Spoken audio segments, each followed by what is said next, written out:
Olá, pessoal! Hoje o programa Segundo Eu Começo traz um tema muito importante, que é a coluna vertebral. A maioria da população apresenta dor nas costas, dor na lombar, e muitas vezes não sabe o que é isso, de onde vem. Procura fisioterapeuta, procura exercício físico, procura medicamento e fica anos e anos com essa dor e não consegue detectar o problema. A dor na coluna, gente, pode ser de várias causas. E hoje, para falar desse tema tão importante, nós trouxemos a doutora Adriana Saito, fisioterapeuta, especialista em neurofuncional e RPG. Tudo bem? Muito obrigada por ter aceito o nosso convite e fique à vontade. Obrigada pela oportunidade de falar um pouquinho desse tema que é assim, ao mesmo tempo que ele é simples, ele é super complexo, assim como o nosso corpo. Porque as pessoas tendem a centralizar ou achar que a dor ela é naquele local, ou a causa da dor é naquele local, que é a consequência. Então, a dor ela é uma coisa importante. Por quê? Porque ela te sinaliza, olha, eu estou com um problema, independente de onde seja. O que falta, na verdade? Falta a visualização do porquê que eu estou com dor. Então, às vezes, você esquece, você andou o dia inteiro e acordou ou chegou no dia seguinte e falou assim, estou com uma dor na lombar. E você esqueceu que você andou o dia inteiro com sapato de salto, por exemplo, que você foi numa festa, dançou a noite inteira. Então, às vezes, as pessoas, elas esquecem um pouquinho o que aconteceu antes e só lembram depois, que seja o aparecimento da dor. Então, uma coisa muito importante é que, nos dias de hoje, as pessoas acabam optando muito pelo lado estético. Então, sapatos inadequados, pessoas hoje de idade, assim, crianças usando salto, tamanco, e acaba esquecendo o quê? Esse lado importante que é a formação do arco, andar descalço. Eu conheci uma pessoa que ela é de São Paulo, inclusive, e ela nunca tinha ido para o interior. Quando tirou o sapato, a criança foi colocar o pé na grama, ela fez assim com o pé, por quê? Porque ela não conseguia sentir ou achava estranha a sensação, de repente, da grama na planta do pé. E isso é super importante. Tá. Agora, o que pode acontecer com esse falta de contato do pé com o chão, com uma grama, com uma terra, enfim, de criança até a vida adulta? Pode gerar algum problema e esse problema no pé gerar alterações estruturais e, com isso, só refletir lá na frente, quando a pessoa já está adulta, formada? Com certeza, porque se você, quando criança, ou mesmo adolescente, ou mesmo adulto, utiliza ou faz atividades erradas ou usa sapatos inadequados, isso vai alterar toda a postura, ou seja, o pé é a raiz da sua árvore, ele é o alicerce. Então, imagina assim, você tem uma mesa, se você tem um pé da mesa que é mais fino que os outros, ela vai ficar pensa ou ela vai ficar mais fraca. Então, ela vai gerar um desequilíbrio. Não quer dizer que todo mundo que tenha dores seja decorrente do pé, mas assim, ele tem que ser observado. E onde nós erramos? Que às vezes o paciente vem para fisioterapia ou vem para uma educação física ou qualquer atividade, ela está de tênis ou um sapato fechado. O que a gente faz? Estou com dor na lombar. Você esquece de olhar o pé, o joelho, você só vai focar o quê? No local da dor, que seria o quê? A região lombar. Então você vai tratar a região lombar. Só que, será que você vai resolver o problema ou você vai estar fazendo somente um tratamento paliativo? Mas é feita a avaliação física nas academias, né, antes da pessoa ingressar nos exercícios, e nessa avaliação, a gente sabe que tem uma avaliação postural também, e essa avaliação é indicada nesses casos, ou para avaliar essas estruturas todas alteradas, teria que ser uma avaliação específica, postural? Eu acho assim, que se você tiver um bom profissional, ele consegue, pela avaliação física, mesmo feita em academia, se a pessoa for, de repente, com uma roupa adequada, porque muitas vezes a pessoa que vai, ou o cliente que vai até a academia, né, fazer uma avaliação, ele acaba não utilizando, ele vai de tênis, short e camiseta, onde você acaba perdendo algumas coisas que você poderia estar visualizando, principalmente os pés. Porque a camiseta ainda você consegue visualizar a altura de ombro, agora o pé, por exemplo, se está de tênis, você não consegue ver, a não ser que o profissional peça para a pessoa levantar e ver o solado, se a pessoa pisa torto, se está desgastado mais de um lado que do outro, mas dificilmente você vê isso acontecendo. Tá. E você acha que é indicado as pessoas, no ambiente propício, né, praticar o exercício descalça? Por exemplo, uma musculação que não seja num lugar com muita gente, etc. Ela pode praticar descalço? Então, seria até legal a nível de treino de propriocepção, que justamente isso evitaria entorse de tornozelo, tá? Só para começar a falar, porque às vezes a pessoa fortalece a musculatura, só que ela esquece da propriocepção, que é o quê? Que é onde muita gente que pratica esporte de final de semana acaba se machucando, rompendo tendões, ligamentos de tornozelo, decorrente dessa falta de propriocepção. Na rua, você está andando, na calçada de São Paulo. O que é Tá propriocepção? Explica um pouquinho. Justamente o que? É o treino de equilíbrio para a pessoa não torcer o pé. Então, no que ela pisa num terreno irregular, ela consegue voltar para a posição correta.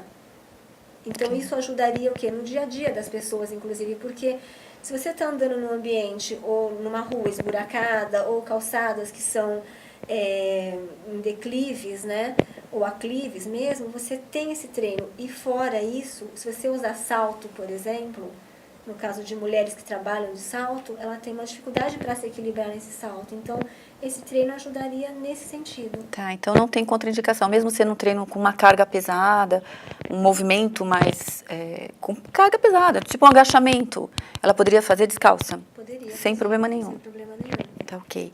Então, como é que é? Explica pra gente que tipo de alteração pode ter nesse pé que vai subindo, né, pra coluna e aí a pessoa fica travada.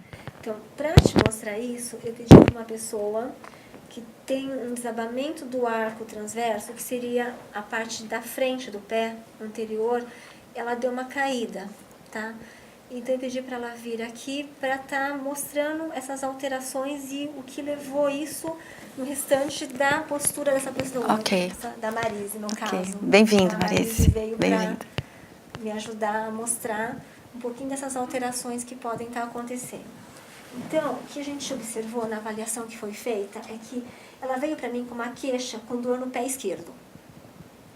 Na avaliação, eu notei que o pé direito ele tem uma calosidade um pouco maior que o pé esquerdo. Então, na verdade, depois ela lembrando, puxando pela memória, ela lembrou que o pé direito começou com a joanete.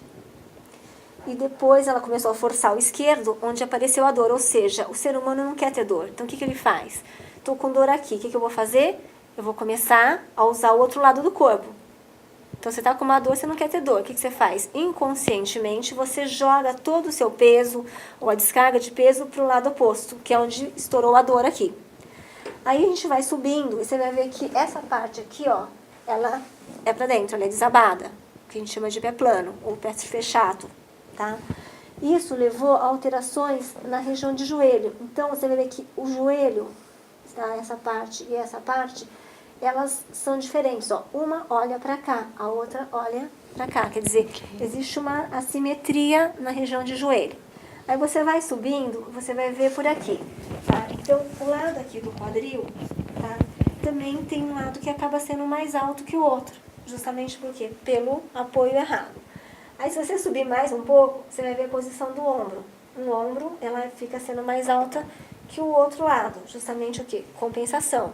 Então, você não vai querer cair de um lado. Você vai, no que você tá com dor aqui, você joga o peso para cá. Para compensar, você joga assim.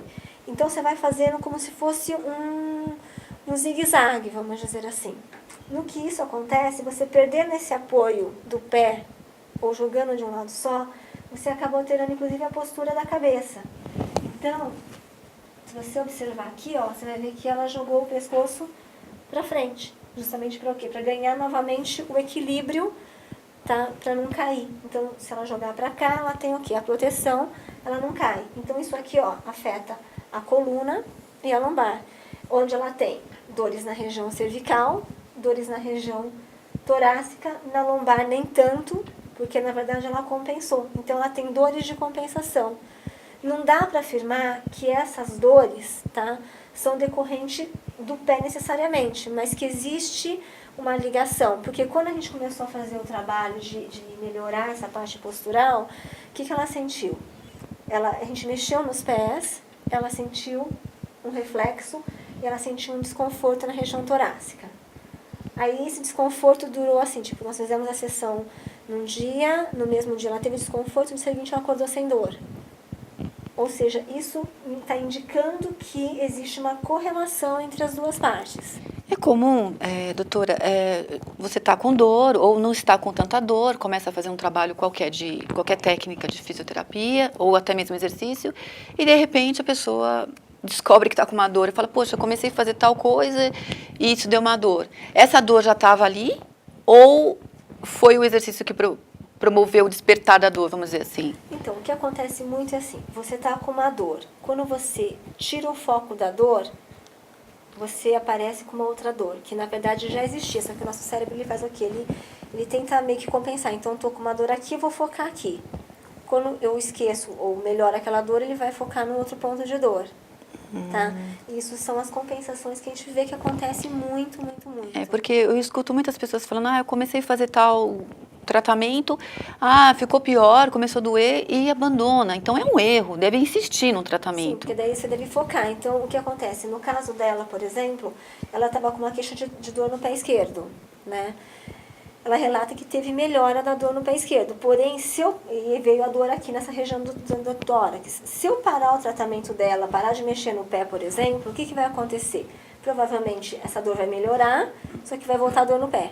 Porque nós não resolvemos o problema, a gente só está dando uma geral, né? Vamos dizer assim. E depois aí você vai ter que ir focando no que está tendo de apresentação de dor. Eu peguei uma vez um paciente, isso há muito tempo atrás, que ele veio para mim com uma dor cervical, dor no pescoço. Aí fiz a sessão nele e tal, depois ele melhorou da dor no pescoço, a dor foi pro ombro. Depois da dor do ombro, ela foi pro cotovelo. Do cotovelo, ela foi para a região de punho. E aí depois ele falou, não, realmente eu tive uma dor, aí eu fiz gelo, tal, não sei o que, melhorou e esqueci da dor. E isso levou um tempo até ele conseguir, vamos dizer assim, descobrir que realmente a origem da dor era na região de punho e ele foi se entortando até chegar a dor no contorno do pescoço. Ok. Entendeu? Então, na verdade, todos nós fazemos essas compensações. Então, só para deixar claro para o pessoal que quando se inicia um tratamento, uma intervenção, né, que não seja paliativa, obrigada. Obrigada, Marisa. Que não seja uma paliativa, mas sim que vai despertar dor, talvez em lugares que a gente nem imagina, né? E tem que insistir. E nesses momentos que essa dor insiste, a pessoa às vezes fica incapacitada até, às vezes, de trabalhar, de ter sua rotina. E aí é interessante algum medicamento prescrito pelo médico, enfim? Então, aí no caso, a pessoa, geralmente, quando ela vem com alguma indicação, né? Então, o que é muito interessante é quando você faz um tratamento multiprofissional, que seria o quê? O acompanhamento do médico, até para dar um conforto, o tratamento da fisioterapia, e eu costumo trabalhar muito, tá, com outros profissionais. Tá, Educador físico é uma área que a gente trabalha muito em conjunto.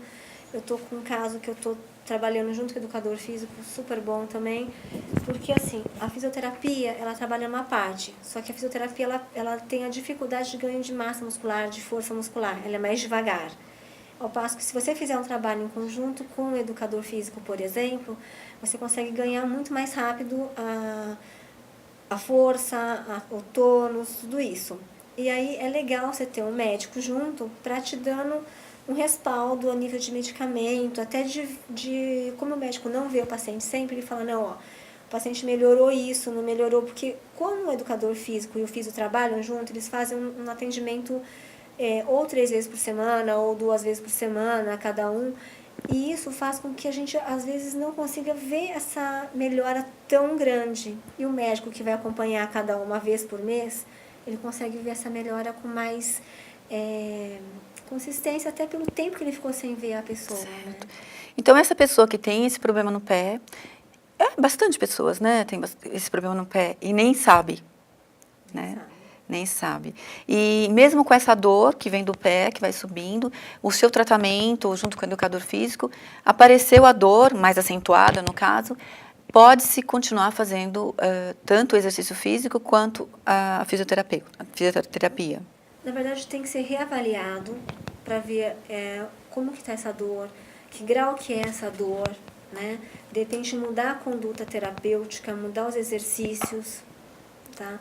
Então, na verdade, eu acho que tem que dar uma continuidade, tem que ser feita uma reavaliação. Não que deva parar o tratamento. Eu acho que tem que ser revisto, né? Então, o profissional, ele tem que ter a capacidade e a humildade de falar, eu estou errando nisso, eu preciso corrigir aquilo. Aonde que eu estou deixando de ver? Porque, às vezes, é aquilo que eu falei, a gente foca muito na dor e esquece de ver o restante. Ok. E, na sua experiência, esse problema do pé especificamente, ele vem mais de criança ou não tem uma incidência? Qualquer faixa etária ele pode estar aparecendo? Qualquer faixa etária. Só que a gente observa muito que o problema em si, ele aparece mais na fase adulta, que é onde, principalmente nas mulheres, o homem é mais difícil. Na mulher aparece muito justamente por causa da moda, do salto. Então, tem muitas pessoas hoje que eu conheço que estão optando pelo conforto dos pés. Mas tem muita gente ainda que tem que trabalhar, usar sapatos inadequados, que acaba prejudicando a nível futuro, né? Então, a dor pode não ser hoje. Tanto a gravidez, que aumenta o peso, quanto o próprio aumento de peso, a obesidade, isso também pode influenciar no pé? Com certeza. E tem alguma sugestão para essa pessoa que está grávida ou mesmo para o obeso, para tentar minimizar esses problemas? Então, a coisa mais importante nesse caso é fazer um acompanhamento multiprofissional, entrar com uma dieta alimentar, mas eu não acho que a dieta funciona no sentido assim, vamos fechar a boca. Não, eu acho que tem que ser uma coisa orientada, porque a pessoa perde peso e ganha muito rápido. É pior ainda, porque ela tem uma descarga de peso X, acostuma com aquela descarga de peso X. De repente ela emagrece, aí de repente ela engorda de novo. Então ela tem que ter um acompanhamento de uma nutricionista, de um profissional especializado nessa área, sabe, endócrino de repente, junto com o nutricionista, para ter perda de peso e fazer junto uma atividade física para emagrecimento e tentar corrigir os desvios que ele teve de causa. Achei interessante quando você falou que aumenta o peso, diminui o peso. Então, para os pés, essa oscilação, né, esse emagrecimento rápido em número grande de peso, um peso considerável, e depois engorda, né, reengorda, isso é pior para o pé? Ida e vinda, vamos dizer assim? Na verdade, não é nem questão que é pior, mas é que assim, você está acostumada a usar uma bolsa, por exemplo, vamos colocar a bolsa, de 3 quilos. Aí, de repente, você pega uma bolsa de 10. Aí, quando você volta para a bolsa de 3, você vai ter essa oscilação. Então, essa oscilação, às vezes você está acostumada com a bolsa de 3. Quando você usa a bolsa de 10, você tem que acostumar com a bolsa de 10. Quando você volta para a bolsa de 3, você está ainda com a sensação da bolsa de 10. Tá. Então, é a mesma coisa. Então, essa oscilação, ela faz com que você tenha que fazer uma readaptação de todo do seu corpo, da sua postura, de tudo, né? Então, eu acho assim, que você tem que emagrecer, só que tem que ser uma coisa assim, muito bem feita, direcionada, para poder ter um resultado bom. Então, se a gente aliar, né, o salto alto, por exemplo, mais o peso corporal, então, assim, eu estou realmente prejudicando o pé cada vez mais, né? É isso. E na gravidez, por exemplo, no período da gravidez, o ideal é a mulher usar um sapato mais baixo, meio termo, não muito alto, não muito baixo. Como é que é o indicado? Isso é complicado pelo seguinte, depende do que a gestante faz. Por exemplo, você sempre usou salto na sua vida, tá? De repente você vai ter que tirar o salto, você vai ter dor. E essas dores vai? Essa musculatura posterior da perna, do membro inferior, perna e coxa, ela vai estar encurtada. No que você tira o salto, ela vai ficar totalmente estirada. Então, também não é confortável. Qual que é o risco? É que durante a gravidez, os músculos ficam mais, entre aspas, frouxos. E isso pode gerar entorses. Então, existe um risco na gravidez do uso de salto, porque você aumenta o peso. Então, você altera o seu centro de gravidade. Aí você tem essa frouxidão ligamentar, né? Até preparando para o parto. E isso pode gerar consequências graves. Só que você não consegue tirar o salto totalmente de uma pessoa que usa salto o tempo inteiro. Eu tenho paciente que sempre usou salto. Então, quando ela coloca uma havaiana, ela não consegue colocar, porque o pé já está acostumado na posição de encurtamento, do uso de salto. Ok. Então, qual que é o meio termo aí, nesses casos, para uma mulher que pretende ter filho, ou que, de repente, já está grávida mesmo, nem esperava, nem se preocupou com isso, porque, de repente, ela, fiquei grávida. Então, qual que seria o meio termo de um calçado para essa pessoa? O ideal é que essa pessoa que seja gestante, que ela comece uma atividade física de repente uma hidro, caminhada, alguma coisa assim, e que ela vá diminuindo o salto gradativamente. Então ela não pode sair de um salto 15, vamos colocar assim, para um salto 0. Né? Então ela tem que ir gradativamente diminuindo o salto até que seja um salto confortável. De repente usar um salto 3, 4, que é uma coisa confortável. E o formato Anabela é melhor ou não influi? Eu acho um sapato que absorva impacto, Tá. né? Que seja uma coisa confortável, de preferência que não seja com bico, porque o bico fino ele propicia a formação de joanete. Então, se a pessoa tem uma predisposição, o que ela faz? Ela comprimindo aqui, ela vai aumentar o ângulo, levando a pessoa a ter um quadro de joanete. Ok. A pessoa fala em cirurgia, né? De joanete. Cirurgia de joanete é assim, tem pessoas que fizeram e ficaram super bem, e tem pessoas que fizeram e ficaram com dor. Tem pessoas que fizeram, a joanete voltou, tem pessoas que fizeram, a joanete não voltou. Então, na verdade, não existe uma regra. Cirurgia é cirurgia. Você pode ter sucesso como você pode não ter sucesso. Isso é da pessoa. E existe também uma herança genética em relação a isso, junto com a herança ambiental. Sim, é. Qual que seria a sua dica, a sua sugestão para as pessoas que estão assistindo a gente aqui em relação ao pé, mas subindo, né, para a coluna, assim, o que seria uma dica, assim, para o dia a dia mesmo, para ela estar praticando isso no dia a dia e tentar o máximo possível seguir, porque é muito difícil, né, hoje as pessoas terem esse tempo para dispor de fazer um monte de atividades. Então, uma pessoa que está aqui, aí um caso assim, reclamando de dor, a perna dói, o pé dói, e só que ela, por vários motivos, né, que a gente não vai ficar enumerando aqui, ela não pode fazer um tratamento de várias vezes por semana, só pode às vezes uma vez, ou não pode nem fazer exercício, é uma fase que ela está passando. Então, alguma dica, assim, para tentar melhorar um pouquinho essa dor, né, ou essa história toda que está passando com ela? Olha, acho que a primeira coisa é procurar um bom profissional e fazer uma avaliação, para saber o foco da dor, ou seja, a origem da dor. Feito isso, tentar achar caminhos, porque você pode, sim, fazer várias opções. Você pode fazer uma atividade física, de repente, com um personal, ele te orienta uma vez por semana e você vai fazendo alguma coisa durante a semana. Um tratamento de o Pilates, que também funciona super bem, o RPG, entendeu? De repente, assim, tem até um estudo em relação à massagem nos pés. Né? Então, você fazendo uma massagem nos pés... Automassagem mesmo? Uma automassagem ou mesmo com um profissional, porque uma reflexologia ela demora meia hora, mais ou menos. Então, não é uma coisa que você fique uma hora, né? Então, você pode fazer, de repente, uma automassagem, uma reflexologia, alguma coisa que dê um conforto e, de repente, começar a mudar os seus hábitos. Tá, ok. Tudo, né? Hábito alimentar, hábito de atividade física e hábito de vestimenta.